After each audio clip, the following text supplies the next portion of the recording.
Depuis le début de l'épidémie, on voit presque toutes les semaines des nouvelles études qui apparaissent sur différents médicaments qui sont testés dans le cadre du Covid-19. Je voulais donc vous présenter quelques-uns des critères qu'il faut avoir à l'esprit lorsque vous regardez ces études pour savoir si elles sont fiables et si elles sont solides.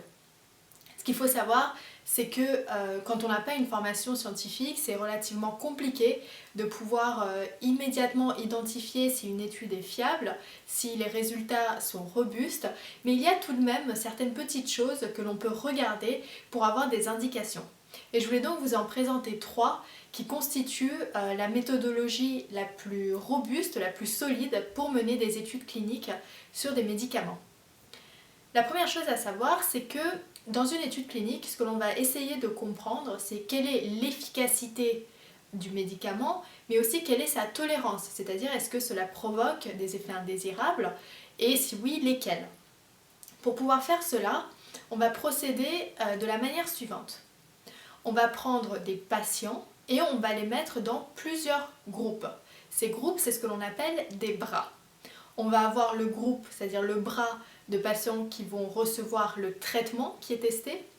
Et ensuite, on va avoir des groupes contrôle. Ces groupes contrôle, ça peut être soit des bras qui vont avoir le placebo, soit le traitement habituel, soit tout simplement rien du tout.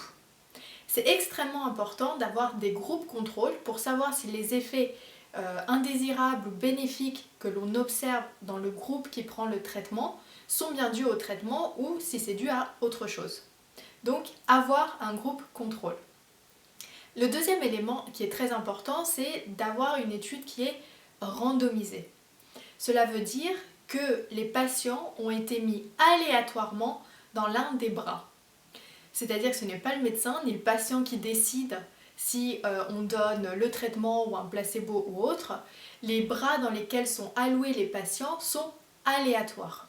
Et ça permet d'éviter d'avoir des biais et d'avoir par exemple plein de patients avec les mêmes critères dans le même groupe, ce qui pourrait fausser les résultats. Donc deuxième critère, la randomisation. Et enfin troisième critère lorsque c'est possible, parce que ce n'est pas toujours possible de respecter ces 3 critères, c'est d'avoir des études qui sont ce qu'on appelle en double aveugle. Ça veut dire que ni l'équipe médicale ni le patient, donc double aveugle, n'est au courant du traitement qui est administré. Donc on ne sait pas si un patient reçoit le traitement expérimental, le placebo, le traitement habituel. On n'est pas au courant, ça évite là encore une fois d'éviter d'avoir des biais. Donc je répète, avoir un groupe contrôle, faire une étude randomisée et, si on peut, en double aveugle, ce qui permet d'avoir une étude qui est fiable et c'est les critères que vous devez regarder lorsque vous analysez une étude. Mais gardez à l'esprit que ne pas avoir ces 3 critères ne veut pas forcément dire que l'étude est mauvaise, parfois on fait différemment.